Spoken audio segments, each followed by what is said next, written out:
Okay, now we're ready to tighten down the feed dog plate.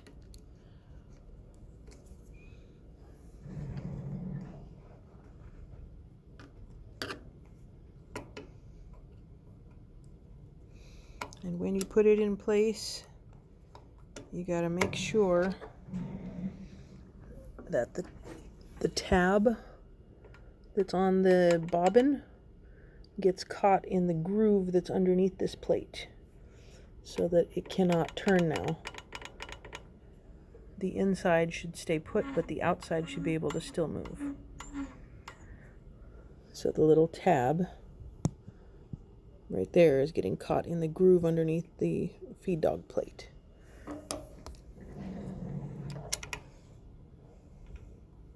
And tighten it. Then we go ahead and put on the inner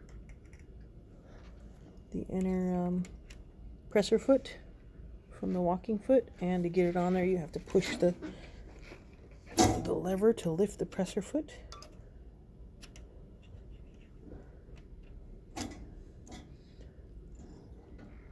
And I let it down, and then get the screw in so that it doesn't twist. Once it's in place, it needs to be lined up with the needle. I'm going to get the threads started.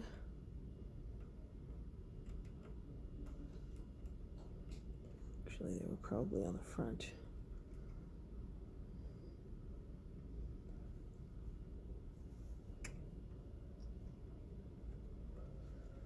Alright, I got the threads started.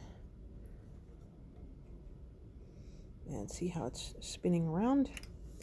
We need to make sure that it's all the way as high as it will go and in line with the needle when we lift up the presser foot.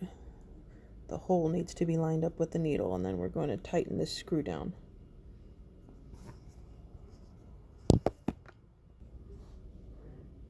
Alright, we have all of the presser feet back in place. The screw on the inner one goes on the back so it's not in the way of the needle. I had it backwards before.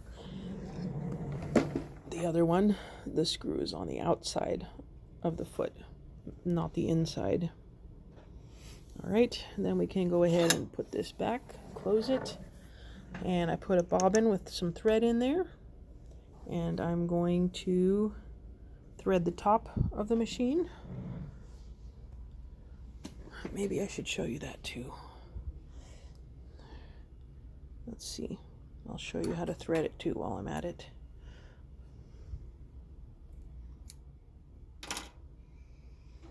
Alright.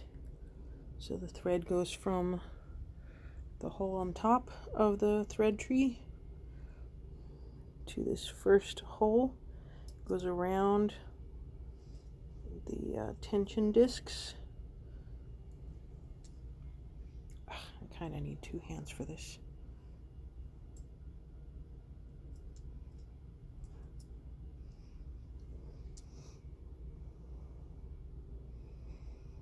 It goes between the two tension discs, and I still can't get it. It's under it. There we go. I can't get it. I need two hands.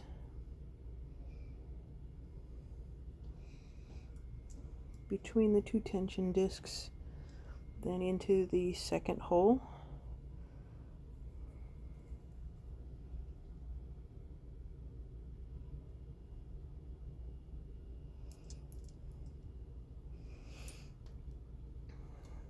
All right. Then we come across all the way past the bobbin threader, bobbin winder. You want to bypass that totally and come to this first hole on top. Go in from the front, out the back, then up and over, and in the second one sideways and come out the end. And it came undone. Up and over, and then sideways out to the front. Then we're going to come behind the lamp. And then there's 3 sets of holes here on the side. You're going to go through from the right towards the left, up and over 3 times. Up and over, through from the right to left again, up and over, and right to left again on the 3rd one.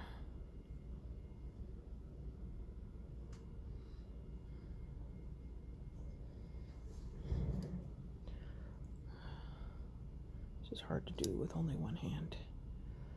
I wish I had a cameraman. Alright, so now our thread goes from right to left 3 times, up and over 3 times into all 3 of these holes here.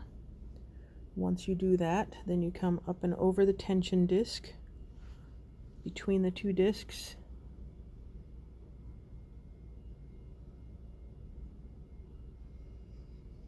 and then pull up till it clicks behind. Oops. Pull tight. Usually I hold this so it pulls tighter.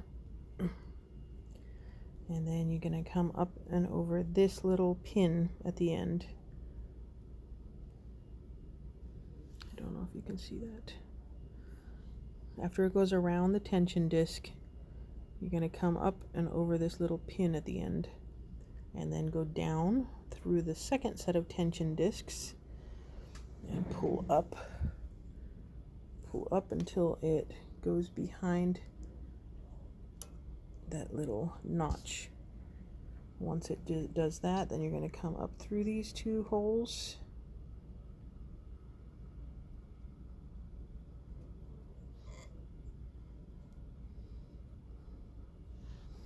Okay, let's try that again. Threading this one hand in is a pain in the neck.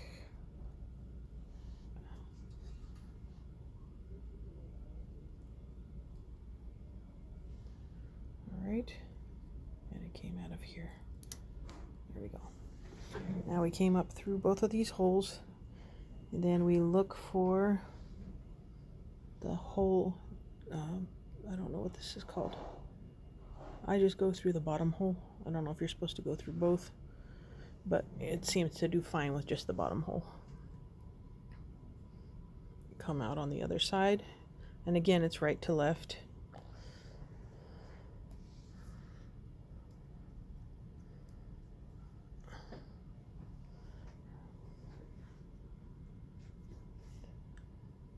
All right, once it's through, then you come back down, click behind this little notch, then you're going to go behind this one into the on top of the padding down here. It gives it a little more tension as it's trying to come through, because this is a super strong machine and it needs lots of restraint for the thread as it's sewing, otherwise it will make a big mess. So then I'm going to turn the hand wheel until the needle is up to where I can thread the eye of the needle. And you kind of slide it behind this notch before you go into the needle. And when you're doing it, going through the needle, you go from left to the right on this one. You're going to put the tail towards the machine.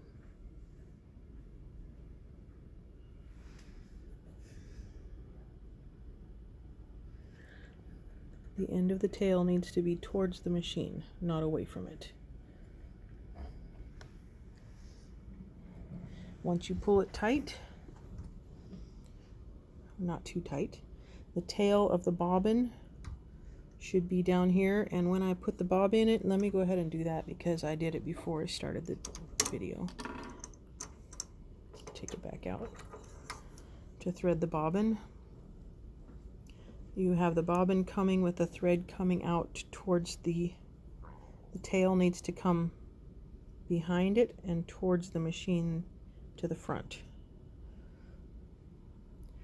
and you lay it in to the bobbin case.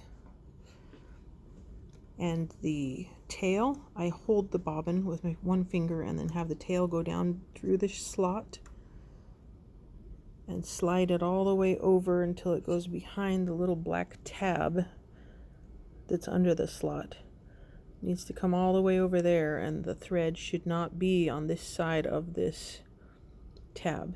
It needs to end up sliding and ending up over here behind this hook. So I hold the bobbin still while I pull, and then I put it behind the hook at the end, and it should be good then. And then you put this tab down, and then you're ready to grab the bobbin thread with the top thread. So you have to hold the end of the top thread so that it doesn't get sucked in while you turn the hand wheel. And I had to let go of the tail, which is not good. Let's see if I can hold it and the camera. The needle has to go all the way down into the hole, and you keep turning towards you on the hand wheel until the thread underneath is caught. It's caught by the hook and starts sliding up and over the bobbin face. Once it slides up and over, you do one last little bit of turn till it's pretty much over it, and then you're going to grab the top thread,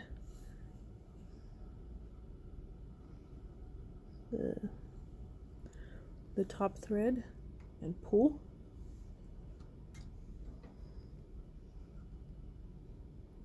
When you pull, it lifts the bobbin thread up through the hole. So then I push on the presser foot to lift it, and I slide a pair of scissors or screwdriver in this case underneath and grab both threads towards the front.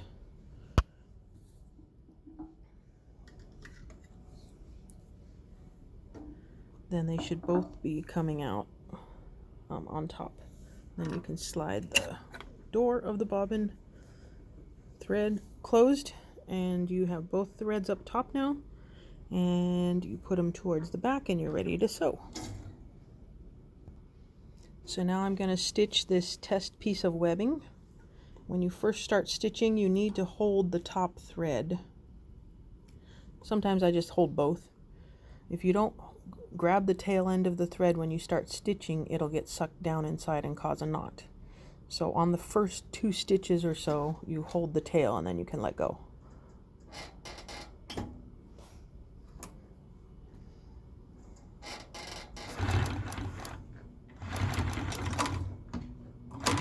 Oh man, no.